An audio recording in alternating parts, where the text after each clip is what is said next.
Assalamualaikum warahmatullahi wabarakatuh. Yang pertama-tama saya ucapkan terima kasih kepada Bapak Kepala Sekolah dan Bapak Ibu guru sekalian yang berkenan meluangkan waktu untuk kita belajar bersama-sama terkait nanti adalah materi budaya positif. Tapi sebelumnya marilah kita senantiasa mengaturkan syukur kita kepada Allah Subhanahu wa taala yang telah memberikan kita begitu banyak kenikmatan sehingga pada kesempatan kali hari ini kita masih dapat dipertemukan dalam acara pada siang hari ini. Bapak Ibu sekalian, sebelumnya saya mohon maaf. Di sini bukan bermaksud menggurui, tapi di sini saya hanya bermaksud untuk berbagi saja, sharing, dan kita nanti juga untuk kita terapkan di lingkungan sekolah kita terkait apa itu budaya positif. Bapak Ibu semuanya, di sini kita sekedar belajar bersama terkait dengan budaya positif. Artinya apa? Terkadang seperti yang saya sampaikan, terkadang ketika kita melihat anak untuk memenuhi kebutuhan, mereka melakukan aktivitas yang menurut kita kurang baik, dan kita pun meresponnya dengan cara yang menurut kita sudah baik. Kita akan lihat dengan beberapa teori yang ada. Yang pertama bahwa aktivitas anak, semua aktivitas anak itu pasti ada sebabnya.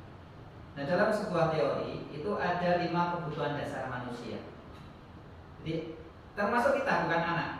Kita pun sebenarnya melakukan sesuatu itu karena untuk memenuhi kebutuhan kita. Yang pertama adalah antar kebutuhan fisiologis. Kita bekerja tujuannya untuk biar bisa makan, biar bisa punya rumah, syukur punya mobil. Itu kebutuhan fisiologis gitu. Tuh, wajar. Makanya kita kemudian bekerja. Nah, kemudian yang lainnya, misalkan kebutuhan akan rasa aman. Kita melakukan sesuatu, rumah digembok dan sebagainya, itu kan tujuannya biar kita aman. Kita melakukan sesuatu biar tidak dimarahi, itu kan juga rasa aman. Itu kan dasar-dasar kebutuhan. Kemudian yang ketiga adalah kebutuhan akan sosial. Kita butuhkan sosial ya, tahu ya. Sosial itu ya kebutuhan akan kebersamaan dengan teman-teman dan sebagainya. Ini juga sehingga menjadikan kita kadang beraktivitas, mengadakan reuni, arisan. Itu kan karena untuk memenuhi kebutuhan sosial kita. Karena ada kebutuhan sosial. Kemudian yang keempat, kebutuhan akan penghargaan. Mau gak mau, siapapun orangnya pasti ingin dirinya itu dihargai. Nah, untuk dihargai biasanya kemudian dia akan melakukan suatu aktivitas. Dan yang terakhir adalah kebutuhan akan aktualisasi diri. Aktualisasi diri ini yang terkait dengan apa? Kemampuannya tadi. Dianggap dia mampu, itu aktualisasi. Sama dengan murid kita. Murid kita itu bertingkah itu tidak jauh dari 5 kebutuhan ini. Tidak jauh. Misalkan, satu contoh, kita ambil kasus yang sering muncul di kelasnya Bu Mila. Serinya siapa Bu Mila? Baginda. Kira-kira apa kebutuhannya Baginda? Itu kasih sayang. Kasih sayang. Perhatian, Ada kasih sayang di sini. Kasih sayang itu maksudnya di sini sosial. Dia butuh kasih sayang. Dia butuh perhatian sebenarnya. Nah, karena butuh perhatian maka dia melakukan aktivitas. Iya. Iya, dan kebanyakan di murid itu adalah masalahnya itu. Masalahnya itu, kalau fisiologis mereka nggak mikir rumah, nggak mikir mobil. Tapi kebanyakan adalah kalau untuk anak-anak adalah sosial itu, ingin perhatian. Nah, ini yang harus kita sadari dulu. Yang harus kita sadari bahwa siswa kita melakukan itu karena upaya untuk memenuhi kebutuhan dasarnya. Kebutuhan dasarnya. Nah, ini yang harus kita pahami pertama. Kita lihat setelah kita memahami itu, respon yang kita lakukan bagian mana? Kita akan lihat dari sini. Ada 5 posisi kontrol guru. 5 posisi kontrol guru ini adalah posisi kontrol guru ketika dia mendapati anak tadi, anak yang dia menurut kita bertingkah yang negatif. Kita di posisi mana? Kita renungkan bersama-sama. Yang pertama penghukum. Penghukum itu bagaimana? Ciri-ciri dihukum. Bedanya hukuman dengan konsekuensi apa? Ya, kalau konsekuensi itu kepentingan sesuai. Kalau karena tidak Tanggung sesuai, jawab. tidak jadi hukum. Takut. Perkara tanggung jawab. Kalau hukuman itu tidak disepakati bersama. Jadi misalkan ada peraturan sekolah tertulis, terlambat misalkan harus menambah jam belajar, itu konsekuensi. Jadi misalkan ada anak terlambat, kamu karena terlambat berarti kamu harus tinggal di kelas nambah 5 menit. Itu konsekuensi. Kalau hukuman itu gini, anak terlambat kamu pusat 5. Nggak ada aturannya kan, belum disepakati. Kamu terlambat lari ke keliling lapangan, itu hukuman. Nah, guru kita ketika menerapkan seperti itu, ada anak yang melanggar peraturan sekolah kita, kemudian kita menerapkan hukuman dari tindakannya tanpa dasar aturan yang tertulis disepakati bersama dengan murid, maka itu disebut kita, posisi kita adalah penghukum. Ini penghukum. Nah, kalau membuat orang merasa bersalah, ini adalah posisi kontrol. Gurunya ini seringnya gini, dia memelas, kamu itu gara-gara kamu saya dimarahin Pak Kepala, dikira nggak bisa didik kamu, gara-gara kamu. Ini kan anak semakin turun, dia semakin merasa sudah butuh tadi ngomongnya kebutuhan dasarnya tidak terpenuhi, tambah direndahkan lagi. Ini membuat orang merasa bersalah. Ini posisi kedua. Nah, yang ketiga posisi teman. Posisi teman itu adalah dia itu lebih banyak tolerirnya. Nah, ini posisi saya biasanya kemarin sekali. Makanya kalau jangan lihat, saya tuh biasanya keluar dengan anak-anak gitu ya. Kayaknya saya kok sama anak-anak kok deket gitu ya. Karena saya menempatkan posisi saya posisi teman dulu, belum belajar ini. Kalau anak melanggar biasanya saya lebih dengan memberikan hukuman. Paling cuma anisatin. Dan tipenya ini sudah ya, besok Pak Guru bantu dan sebagainya. Itu posisi teman. Nah, yang posisi keempat ini adalah pemantau. Pemantau ya ini yang saya katakan tadi. Dia itu kalau mau melakukan tindakan terhadap murid, dia lihat aturannya. Kamu tahu aturannya sekolah kalau terlambat bagaimana? Menambah jam Pak, 5 menit. Oh, berarti dia posisinya pemantau. Karena berdasarkan pada konsekuensi tadi, bukan pada hukuman. Nah, yang terakhir posisi manajer. Inilah yang diharapkan nanti bisa kita menerapkannya. Posisi manajer ini dia pertama dia menyadarkan murid dulu bahwa perilakunya itu tidak sesuai. Kedua, dia menstabilkan identitas dirinya. Nah, kemudian nanti dia menumbuhkan nilai-nilai kebajikan universitas kepada siswanya untuk kemudian dikembangkan pada perilaku berikutnya. Ini posisi manajer. Makanya ada beberapa cara untuk kita menuju ke posisi manajer. Salah satunya adalah yang di pojok ini, segitiga restitusi. Ini tadi menstabilkan identitas. Menstabilkan identitas itu misalkan kita ajak siswa kita duduk, kemudian kita tanya apa yang telah kita buat. Kemudian kita sampaikan, oh perbuatan yang kurang baik. Kita sampaikan bahwa semua orang pasti pernah salah. Jadi ini kan anak akan semakin agak stabil identitasnya. Oh, Pak Guru pun akan salah. Itu menstabilkan identitas. Kemudian yang langkah kedua adalah validasi tindakan yang salah. Maksudnya apa tindakan yang salah? Apa validasi? Validasi tindakan salah itu artinya kita tidak menyalahkan anak dengan perbuatannya, tapi kita justru memberi anak itu semacam validasi dari kesalahannya untuk tidak melakukan perbuatan yang lebih jauh. Oh, untung kamu tidak. Misalkan anak habis berantem sama temennya, untung kamu tidak memukulnya. Untung kamu coba kalau kamu pukul bisa kan lebih apa bagaimana dan sebagainya. Ini kan validasi tindakan yang salah. Dan yang terakhir ini adalah menanyakan keyakinan. Menanyakan keyakinan itu bisa. Hanya kamu ingin jadi apa? Misalkan kita tanya saja, misalkan tadi Baginda besok mau jadi apa? Dia akan menyampaikan, oh saya mau jadi pilot. Pilot itu bayangan Mas Baginda bagaimana? Biolog itu misalkan harus pintar, harus biar pintar bagaimana? Kita jadi ajak dialog anak untuk dia menentukan sendiri, bukan kita yang mendikte, menemukan sendiri. Oh harus pintar, harus disiplin. Nah sama kalau Mas Baginda pengen jadi pilot, berarti Mas Baginda harus disiplin.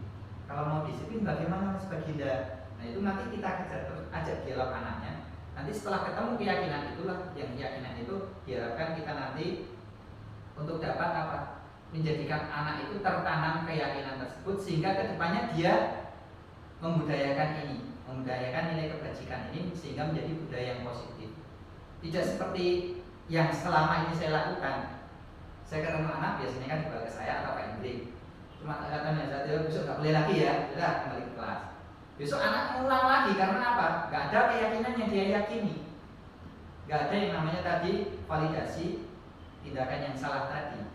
Ini segitiga restitusi untuk membantu kita, membantu menciptakan budaya positif di sekolah kita. Jadi kalau nanti misalkan kita bisa bersama-sama, misalkan dengan gak sempat, bisa anak dibawa ke saya. Saya akan mencoba dengan ini. Saya sudah mencoba kemarin karena hanya baru untuk mengerjakan tugas. Tapi untuk kedepannya saya akan mencoba untuk memang membangun budaya positif. Jadi misalkan ada anak yang menurut kita bandel, hakikatnya dia ingin memenuhi kebutuhan dasarnya. Itu yang harus kita tahu. Kebutuhannya apa? Kebutuhan akan kasih sayang kita tunjukkan, kita cari bagaimana agar kebutuhan anak itu terpenuhi. Kemudian setiap dia melakukan kesalahan, maka kita restitusi. Restitusi itu sebenarnya adalah kita berkolaborasi dengan anak untuk menemukan nilai kebajikan universalnya, kebajikan secara umum. Nilai kebajikan itu bisa disiplin, kemanusiaan dan sebagainya, pokoknya yang menurut kita baik, yang diyakini anak, kemudian kita sepakati bersama-sama, kemudian dikembangkan pada diri anak. Ini yang harus kita lakukan. Karena apa? Hakikat kita sebagai pendidik bukan membentuk anak sesuai keinginan kita. Karena sekarang yang ditekankan dalam pendidikan kita, pendidikan nasional kita adalah tugas guru itu adalah menuntun. Karena anak itu sudah punya kekuatan kodrat sendiri. Makanya Ki Hajar Dewantara mengibaratkan anak itu sebagai cocok tanam. Dia benihnya padi, nggak mungkin kita tumbuhkan jadi jagung. Kita bisanya apa? Yang mempersiapkan lahannya. Ketika kita sudah semai, kita pupuk, kita hilangkan penghalang-halang. Itu tugas kita, menuntun biar dia tumbuh sesuai kodratnya. Jadi nggak bisa kita paksakan. Kamu besok harus pintar. Tidak semua anak harus pintar, tapi biarlah dia berkembang dengan kekuatan kodratnya.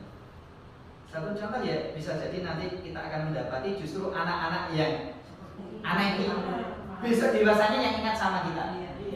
Iya, beda dengan anak-anak yang pintar. Saya jarang menemui murid-murid saya yang pintar, kemudian kembali ke sini nyari saya gitu, jarang, walaupun ada. Tapi yang justru yang spesial itu, kemudian kita berhasil mengolahnya, dia akan ingat. Dan inilah berarti pendidikan yang kita harapkan. Ini sedikit, jadi nanti kita bersama-sama kita mencoba, nanti bisa belajar terkait apa itu budaya positif. Bisa dilihat bahwa budaya positif ini berdasarkan akan tercipta ketika ada yang namanya disiplin positif. Dalam kata lain, disiplin positif merupakan unsur utama dalam terwujudnya budaya positif. Nah, di sini artinya budaya disiplin positif itu apa? Disiplin positif itu adalah disiplin yang berasal dari kemerdekaan diri seseorang untuk melaksanakan nilai-nilai kebajikan universal. Nilai-nilai kebajikan universal itu adalah nilai-nilai yang diyakini oleh semua orang akan kebaikannya. Misalkan saling menghormati, misalkan juga masalah kesehatan, menjaga kesehatan, menjaga kebersihan. Inilah nilai-nilai universal. Makanya dengan adanya disiplin diri, maka diharapkan akan muncul yang namanya motivasi intrinsik, motivasi yang berasal dari diri seseorang untuk menerapkan pada dirinya nilai-nilai universal ini, yang diharapkan menjadi sebuah budaya, yang diharapkan menjadi sebuah kebiasaan yang senantiasa terus dilakukan. Jadi bukan hanya untuk sesaat menghindari hukuman mungkin, atau untuk mendapatkan pujian. Ini sebagai pendahuluan. Kemudian bagaimana untuk mewujudkan budaya positif, bagaimana untuk mewujudkan disiplin diri, kita bisa melatih di dalam lingkungan sekolah kita. Dalam skop yang lebih kecil adalah kelas kita. Kita bisa membangun keyakinan kelas. Apa keyakinan kelas itu? Apakah tidak cukup dengan peraturan kelas ketika kita ingin mendisiplinkan murid-murid kita? Kita buat peraturan kelas, apakah tidak cukup? Bukan masalah cukup atau tidaknya Bapak Ibu, tapi ketika kita bisa membangun keyakinan kelas yang didasarkan pada keyakinan universal tadi, nilai-nilai kebajikan universal, kita harapkan nanti akan menjadikan nilai-nilai keyakinan kelas ini tumbuh dalam diri siswa kita, menjadi motivasi intrinsik yang berasal dari dalam diri mereka, sehingga mereka dengan kesadarannya akan melakukannya dalam jangka waktu yang lama. Berbeda dengan peraturan. Kalau peraturan yang kita buat itu terkadang hanya seolah-olah mereka menghindari adanya hukuman sehingga melaksanakan peraturan. Dan peraturan biasanya lebih banyak. Kalau keyakinan kelas melaksanakan peraturan. Dan peraturan biasanya lebih banyak. Kalau keyakinan kelas itu kita harapkan lebih simpel, lebih sedikit dan lebih mudah untuk dipahami siswa kita. Sehingga mereka pun karena didasari keyakinan yang ada dalam diri mereka, mereka pun akan termotivasi secara dalam diri untuk melakukannya.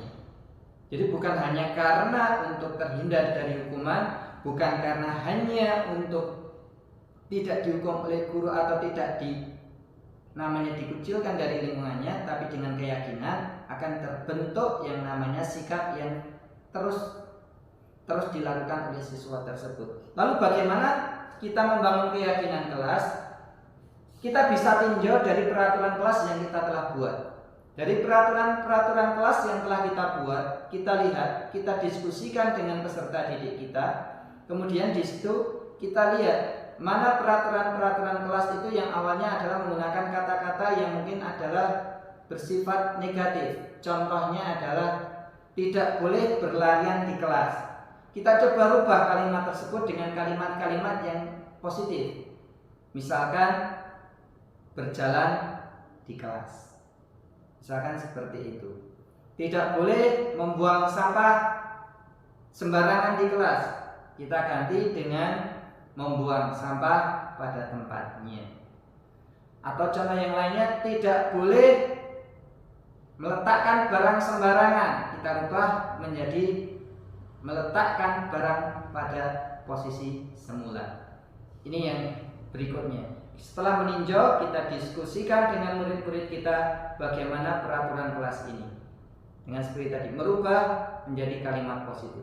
Setelah kalimat-kalimat positif dalam peraturan kelas kita terbentuk, maka kita kelompokkan beberapa peraturan yang memiliki nilai kebajikan universal yang sama, menjadi satu nilai kebajikan universal. Misalkan meletakkan barang pada tempatnya, mengembalikan barang pada tempatnya, melaksanakan piket sesuai jadwal. Ini kita yakini ini untuk membentuk sebuah kerapian. Kita bisa sepakati mungkin di situ adalah kata universal, kebajikan universalnya adalah kebajikan kerapian.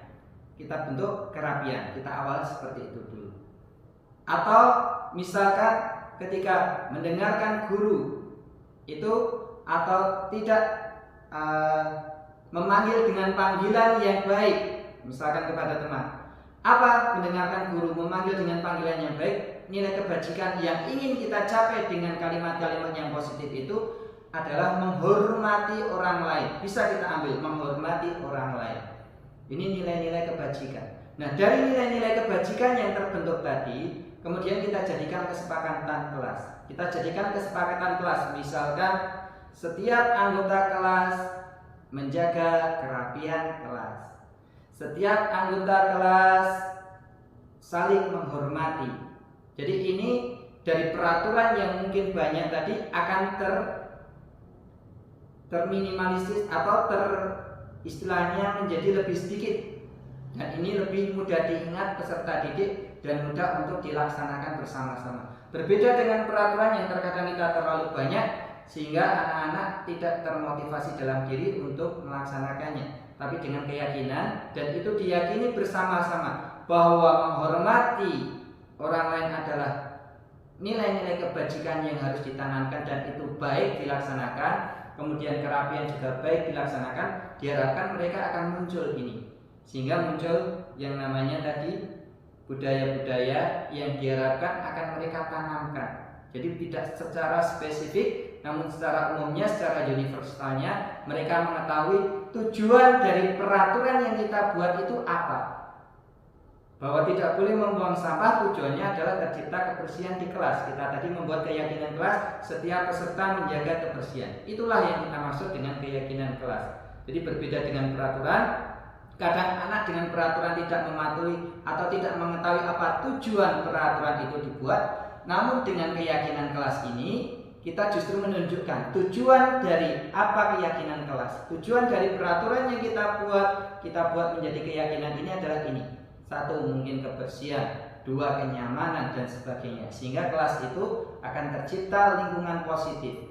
Ketika lingkungan positif terbentuk, itu menunjukkan juga bahwa budaya positif antar anggota itu sudah mulai terbentuk. Inilah diantara cara kita membangun atau menciptakan keyakinan kelas, menciptakan budaya positif di lingkungan pendidikan kita, yaitu dimulai dari kelas kita bangun keyakinan kelas kita. Kalau sudah tercipta keyakinan kelas, kita bisa diskusikan antar kelas, sehingga akan muncul satu keyakinan sekolahan kita. Keyakinan sekolahan, kemudian kalau sudah muncul, kita bisa tempel di tempat-tempat yang strategis yang menunjukkan inilah keyakinan kelas kita, inilah keyakinan sekolah kita. Murid kita menjaga kebersihan. Berikutnya Bapak Ibu, terkadang perilaku manusia ketika kita ingin sudah membentuk keyakinan, kita sudah membentuk keyakinan baik kelas, keyakinan sekolah, namun pada realitasnya, pada kenyataannya, terkadang anak didik kita ini melakukan hal-hal yang tidak sesuai dengan keyakinan kelas, tidak sesuai dengan keyakinan sekolah kita. Maka kita harus meninjau ulang dulu. Kita harus meninjau dulu apa sih yang menjadi penyebab dari anak-anak tersebut melakukan hal-hal yang mungkin menurut kita kurang sesuai dengan keyakinan kelas. Nah, ada teori motivasi dari Diana Bosen yang menyatakan ada 3 motivasi perilaku manusia. Jadi seseorang itu melakukan suatu perbuatan itu termotivasi dari 3 ini. Yang pertama, untuk menghindari ketidaknyamanan atau hukuman. Bukan hanya kita yang orang dewasa. Mungkin kita memakai helm ketika bermotor, itu kan tujuannya untuk menghindari hukuman dari tilang dan sebagainya. Sama dengan siswa didik kita, mereka melakukan sesuatu itu bisa jadi karena mereka hanya ingin menghindari ketidaknyamanan atau hukuman. Jadi melaksanakan peraturannya hanya karena takut kalau nanti dihukum, bukan berdasarkan motivasi intrinsik. Kemudian yang kedua, untuk mendapatkan imbalan atau penghargaan dari orang lain. Ini sama, siswa didik kita itu terkadang mereka lebih semangat ketika kita iming-imingi dengan imbalan, dengan suatu penghargaan. Kalau mereka mau melakukan, maka mereka akan mendapatkan hadiah dari kita. Nah, ini berarti motivasi mereka melakukan itu karena imbalan atau penghargaan. Nah, yang ketiga, inilah yang harus kita tumbuh kembangkan, yaitu untuk menjadi orang yang mereka inginkan dan menghargai diri sendiri dengan nilai-nilai yang mereka percaya. Artinya apa? Kita harapkan ketika kita meminta, memotivasi murid kita melakukan sesuatu hal, itu kita harapkan itu karena muncul dari dalam diri mereka. Karena untuk yang satu, motivasi pertama dan kedua, ini adalah motivasi dari luar. Dan biasanya motivasi dari luar ini tidak akan berlangsung lama. Biasanya hanya berhasil untuk waktu yang sesaat. Misalkan kita memberikan penghargaan kepada anak untuk melakukan suatu hal, maka anak itu akan melakukan hanya untuk mendapatkan penghargaan. Tapi ketika kita terapkan lagi dengan kegiatan yang sama tanpa kita beri penghargaan, mungkin anak itu tidak akan mau melakukannya lagi karena dia tidak akan mendapatkan penghargaan seperti yang diharapkan. Namun ketika siswa itu memiliki motivasi dalam diri, mereka meyakini bahwa dengan melakukan ini karena ingin menunjukkan jati dirinya, ingin menjadi orang yang lebih baik, menjadi orang yang mereka inginkan, maka mereka akan dengan senang hati melakukannya dan akan menjadi budaya. Ketika kejadian itu terulang, mereka akan dengan mudah berpartisipasi di dalamnya. Ini menurut teori motivasi yang menyatakan bahwa perilaku manusia itu dipengaruhi 3 motivasi ini. Kemudian selain adanya 3 motivasi ini, bahwa tingkah laku manusia yang dilakukan oleh manusia itu tidak terlepas dari kebutuhan dasar manusia. Tidak terlepas dari kebutuhan dasar manusia. Di dalam sini adalah ada 5 kebutuhan untuk bertahan hidup atau untuk survival. Ini bisa kebutuhan akan makan, tempat tinggal, dan sebagainya. Orang rajin bekerja karena ingin mendapatkan untuk memenuhi kebutuhan mungkin rumah tinggal, mungkin untuk mendapatkan makanan untuk kelangsungan hidupnya. Yang kedua, karena kebutuhan untuk kasih sayang dan rasa diterima. Dan ini yang biasanya banyak kita dapati di peserta didik kita. Mereka biasanya mencari yang namanya rasa ingin diterima kelompoknya, sehingga mereka mau melakukan sesuatu agar diterima di dalam kelompoknya. Atau mereka ingin mendapatkan kasih sayang dari gurunya. Biasanya mereka mau melakukan karena ingin mendapatkan kebutuhan dasarnya berupa kasih sayang. Ada juga yang dia karena ingin mendapatkan kebebasan. Dia melakukan itu karena dia merasa dirinya seorang yang bebas. Saya boleh melakukan ini karena saya ingin bebas. Saya tidak mau seperti itu, saya maunya seperti ini. Karena dia pada hakikatnya ingin memenuhi kebutuhan dasarnya sebagai seorang yang bebas. Kemudian yang keempat, ada yang dia melakukan sesuatu itu karena ingin kesenangan, fun. Jadi kadang kita melihat siswa kita, peserta didik kita melakukan sesuatu, kita tanya, jawabannya ya mungkin senang aja. Ya karena saya senang. Berarti dia melakukan kebutuhan itu karena ingin memenuhi kesenangannya. Kemudian yang terakhir yaitu penguasaan atau power. Jadi ketika anak melakukan itu, dia ingin menunjukkan bahwa dia mampu melakukan ini. Dia mampu, sehingga dia menunjukkan keahliannya atau menunjukkan kinerjanya, yang mana kinerja ini dia tunjukkan dalam rangka memenuhi kebutuhan. Dia mampu melakukan ini. Dia mampu, sehingga dia menunjukkan keahliannya atau menunjukkan kinerjanya, yang mana kinerja ini dia tunjukkan dalam rangka memenuhi kebutuhannya akan penguasaan atau power. Ini diantara 2 teori yang mendasari perilaku manusia termasuk peserta didik kita. Jadi yang pertama tadi adalah teori motivasi, yang kedua adalah karena ingin memenuhi kebutuhan dasar manusia. Baik Bapak Ibu, saya lanjutkan.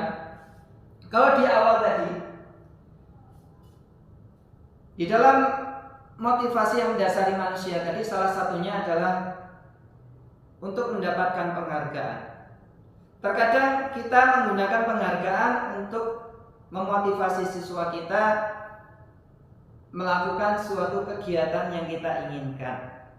Namun ternyata setelah kita tinjau, setelah ditinjau melalui beberapa penelitian dan teori, kita akan mendapati beberapa hal terkait dengan penghargaan seperti ini.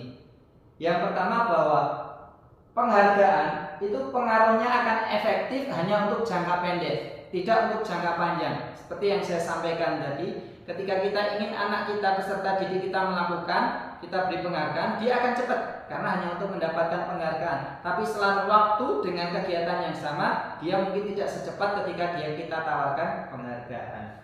Kemudian bahwa penghargaan tidak efektif, penghargaan merusak hubungan. Maksudnya apa? Penghargaan merusak hubungan. Kadang ketika kita memberikan penghargaan kepada siswa yang mampu melakukan ini, maka siswa yang lain yang tidak melakukan, yang tidak bisa melakukan, dia merasa akan menjadi sosok yang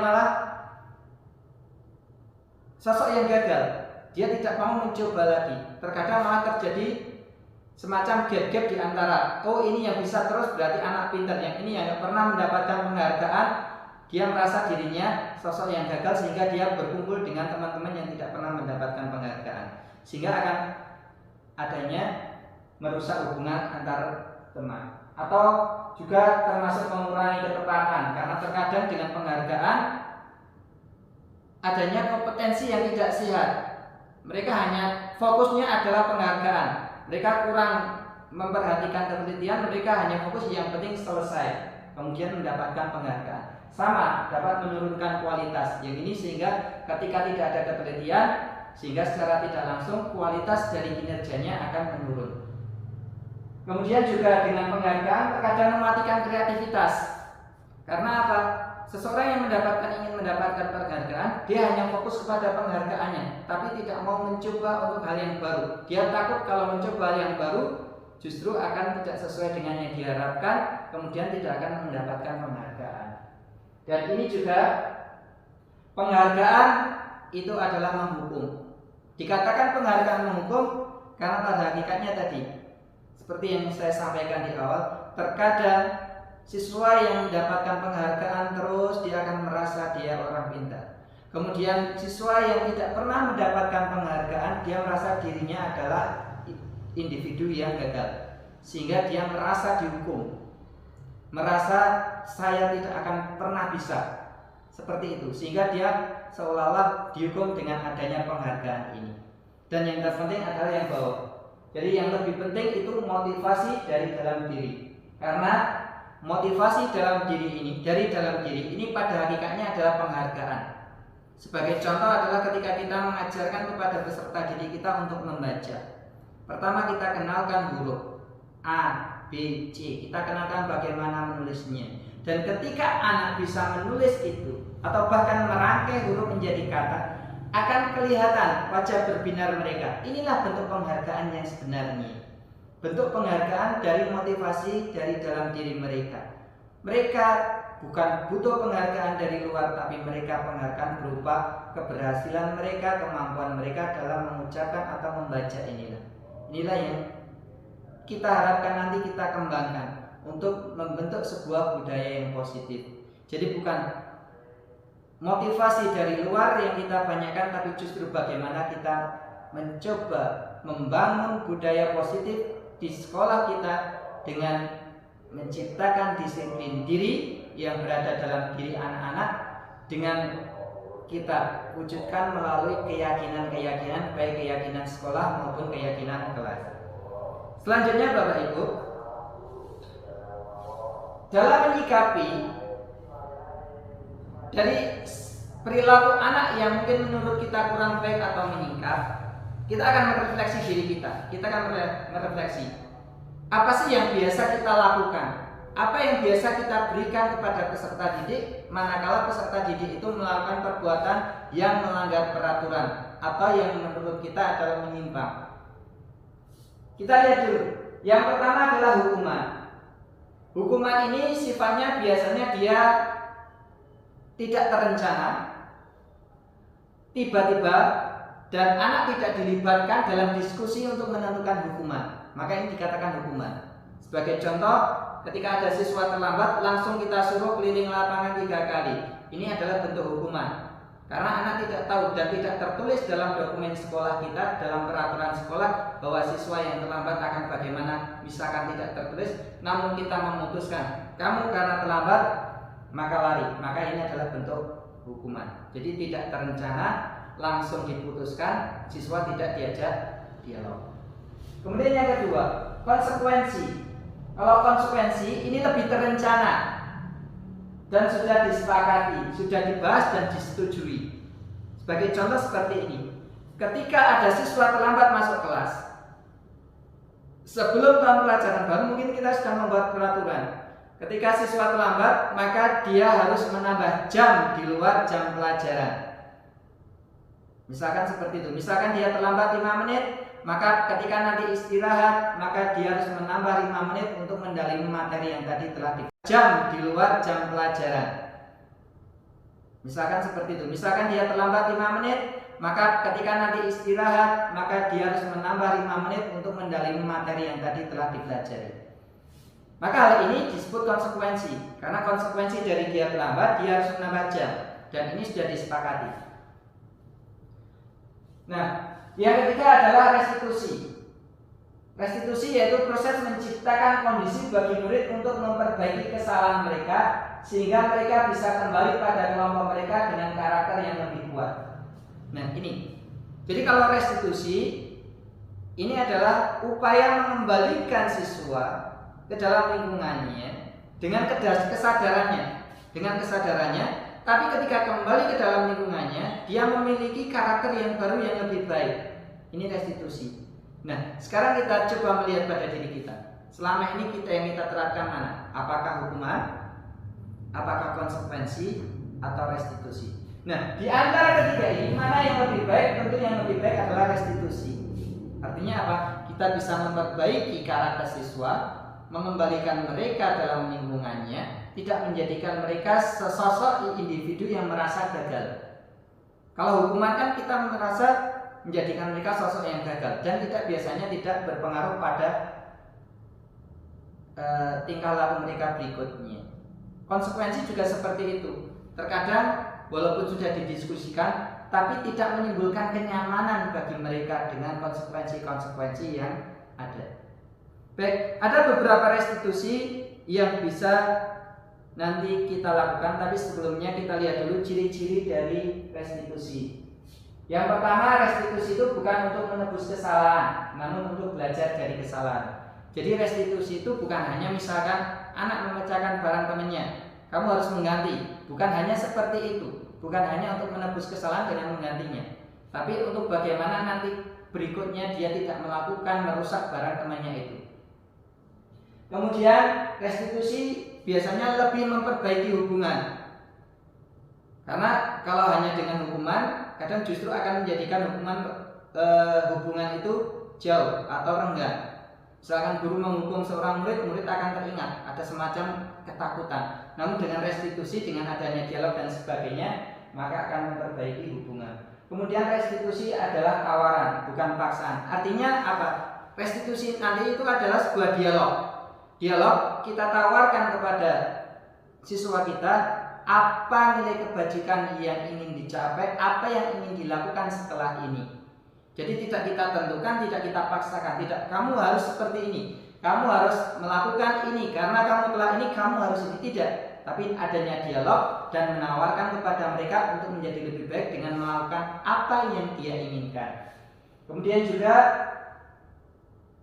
restitusi menuntut untuk melihat ke dalam diri. Jadi melihat ke dalam diri kita, apa sih nilai kebajikan yang kita ingin capai dan apa yang harus saya lakukan untuk memperbaiki kesalahan yang telah dilakukan. Jadi bukan dari orang lain, tapi dari dalam diri. Kemudian restitusi itu mencari kebutuhan dasar yang mendasari tindakan tadi. Kita tahu tadi ada 5 kebutuhan dasar. Jadi restitusi itu sebelum memecahkan masalah tentu kita harus tahu apa sih yang mendasari dia melakukan tindakan itu, sehingga kita bisa menyelesaikan dengan lebih bijak. Ini restitusi. Kemudian restitusi diri adalah cara yang paling baik. Ya ini tadi karena ingin memunculkan motivasi dari dalam diri. Kemudian restitusi fokus pada karakter bukan tindakan. Artinya apa? Diharapkan dengan restitusi dia akan memiliki karakter yang baru, karakter yang lebih baik, bukan hanya sesaat melakukan perbaikan mengganti kesalahan tadi, tapi karakter yang terbentuk. Kemudian restitusi juga menguatkan dari siswa tadi yang merasa dirinya adalah diri individu yang gagal, akan dikuatkan lagi sehingga dia menjadi individu yang lebih baik. Kemudian fokus pada solusi dan mengembalikan murid yang berbuat salah pada kelompoknya. Ini yang terpenting. Karena apa?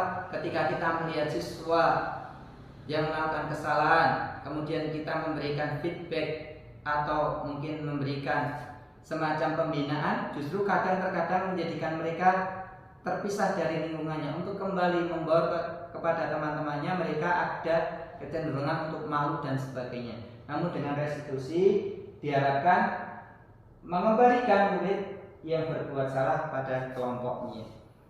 Kita lanjutkan. Setelah kita mengetahui restitusi dan ciri-cirinya, maka kita bisa mencoba menggunakan beberapa cara restitusi. Salah satunya adalah dengan kita melakukan restitusi, menempatkan diri kita pada salah satu posisi kontrol ini. Jadi ada 5 posisi kontrol guru untuk memperbaiki karakter siswa.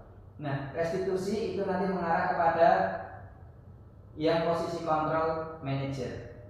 Ada 5 posisi kontrol. Yang pertama adalah penghukum, yang kedua pembuat orang merasa bersalah, kemudian yang ketiga adalah teman, yang keempat pemantau, dan yang kelima adalah manajer.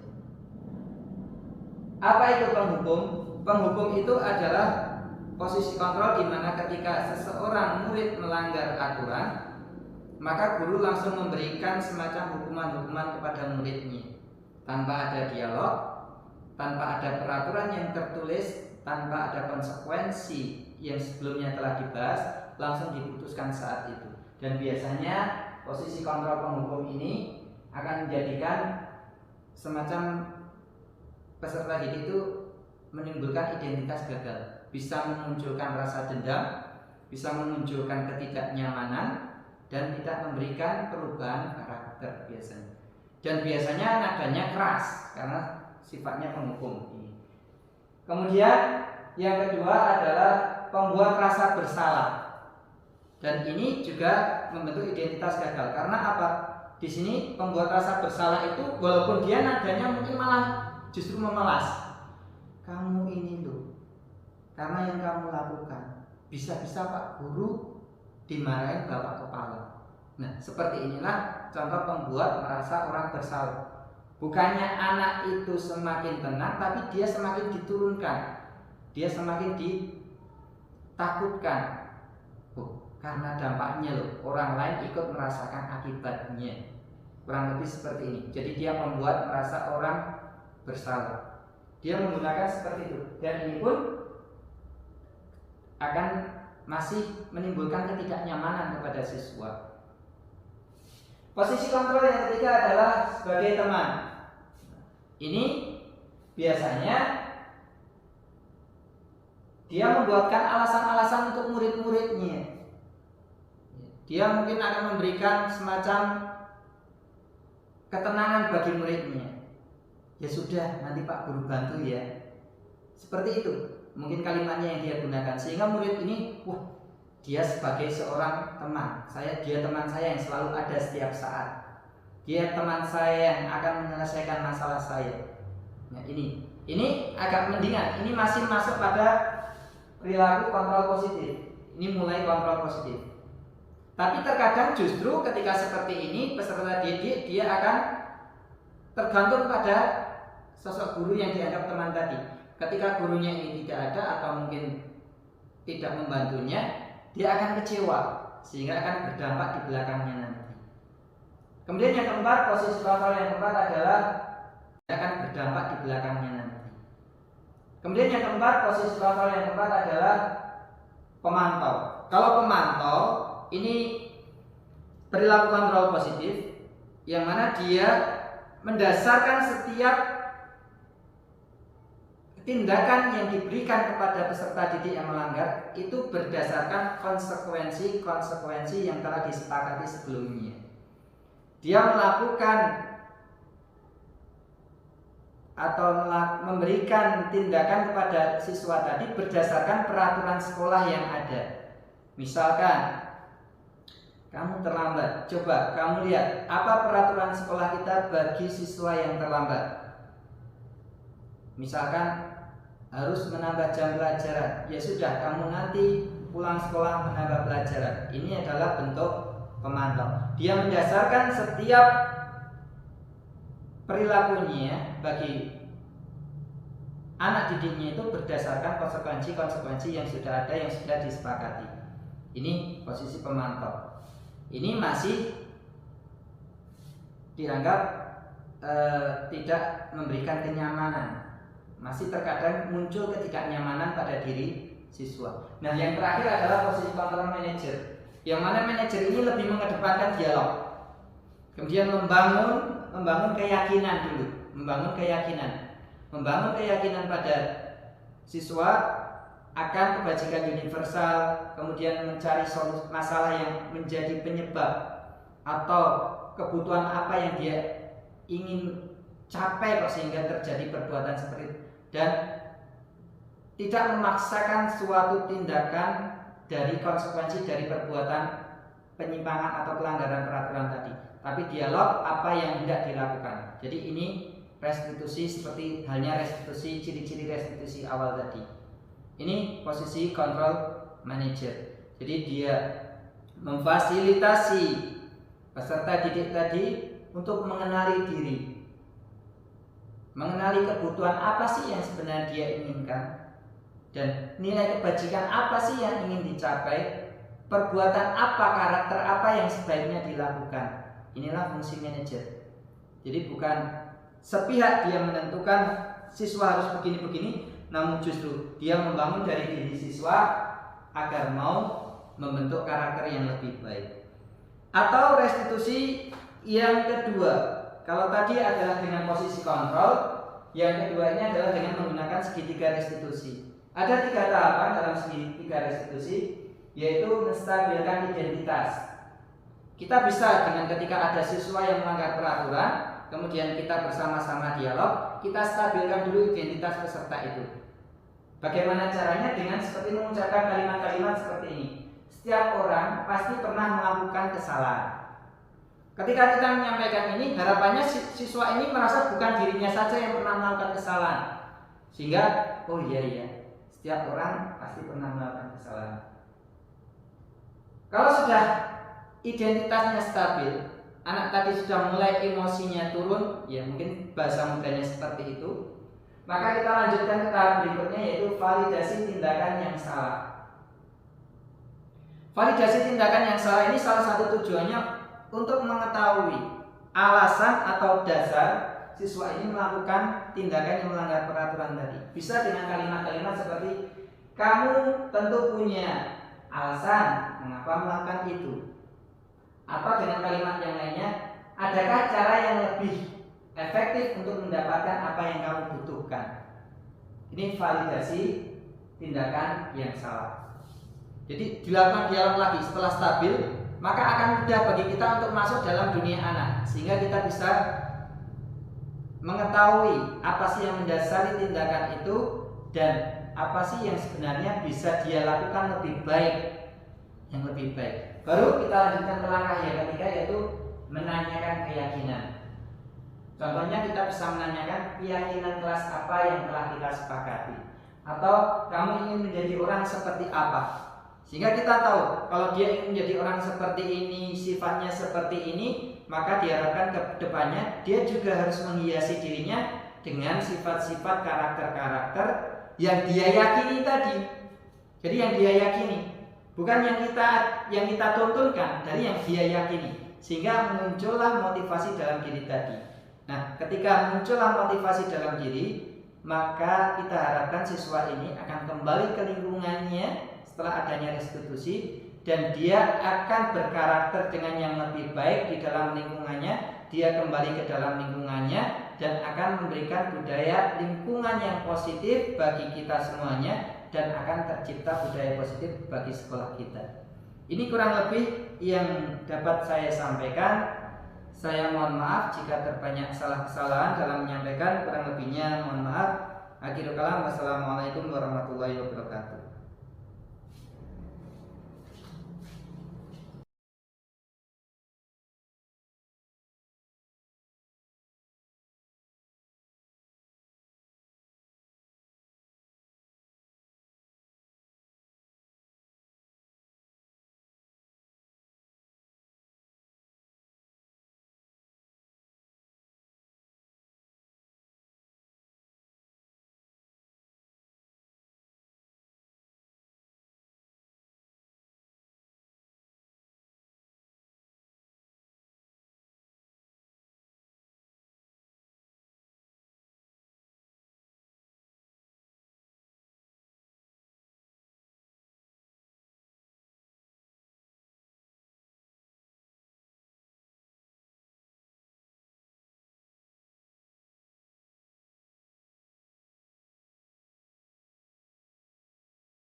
Selamat pagi, Mas Reza, Dian dan Queen.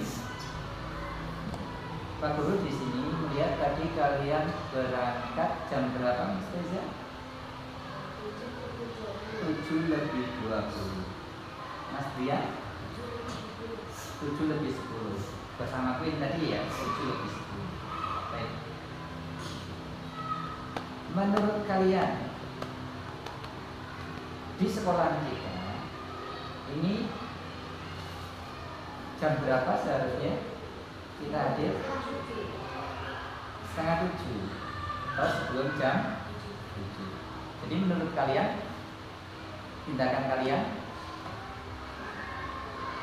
salah? Yang keras salah. Baik, salah.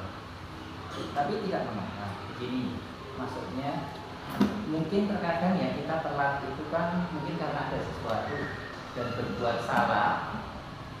Itu merupakan hal yang mungkin bisa dialami oleh semua orang, termasuk kadang Pak Guru. Kadang Pak Guru juga pernah terlambat ya. Tapi saya yakin kalian terlambat itu pasti karena ada alasannya. Coba untuk Win, alasannya kenapa terlambat hari ini? Bunda kesiangan bangun. Pria sama ya, karena satu rumah. Reza susah dibangunin. Tidurnya jam berapa? Tidurnya jam 9. Susah dibangun. Jam 10. Iya, susah dibangun. Nah, sekarang jadi sama masalahnya sebenarnya. Bangunnya yang kesiangan.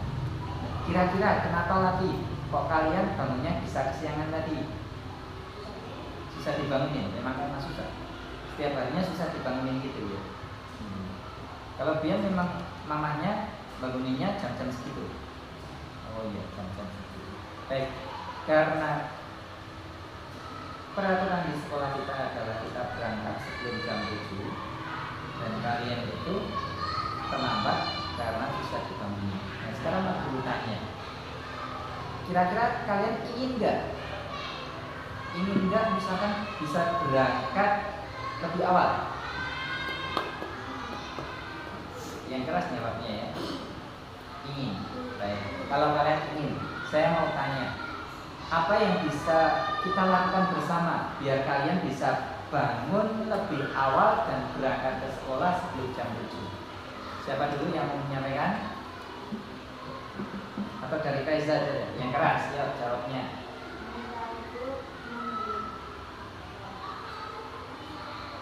Meminta itu membangunkan jam 6. Kalau Mas Brian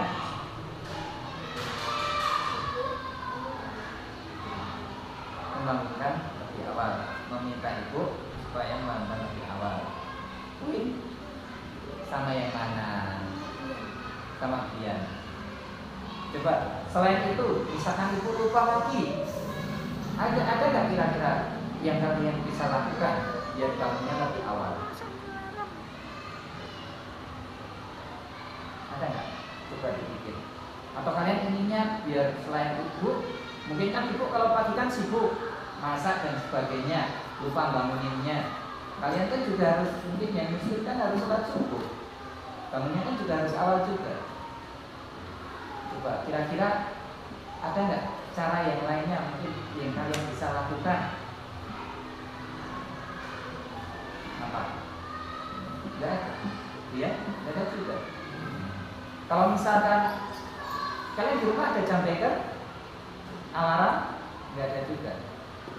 Di rumah selain ibu ada kakak, nggak ada juga. Baik, berarti ini meminta ibu untuk membangunkan lebih awal ya. Nah ini berarti untuk kedepannya nanti silakan kalian mencoba untuk mengingatkan ibu dibangunkan supaya lebih awal. Kalau bangun lebih awal, persiapan ke sekolah juga lebih santai kan? Ya, lebih santai, tidak terburu-buru. Di jalan juga lebih nyaman, itu ya. Jadi kedepannya Pak Guru harap kalian bisa lebih awal datangnya sekolah lagi, biar nanti di sekolah juga nyaman dalam menerima pelajaran. Itu siap dengan ini? Ya, ya. Kalau Mas Faiza tadi kan susah dibangunkan. Kalau ibunya sudah bangunkan pagi, kalau masih susah kira-kira gimana? Pesan sama ibunya gimana?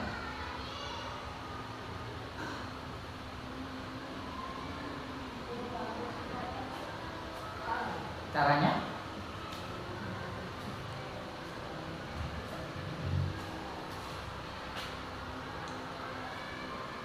Biar mudah dibangunkan Mas Reza itu caranya gimana kira-kira?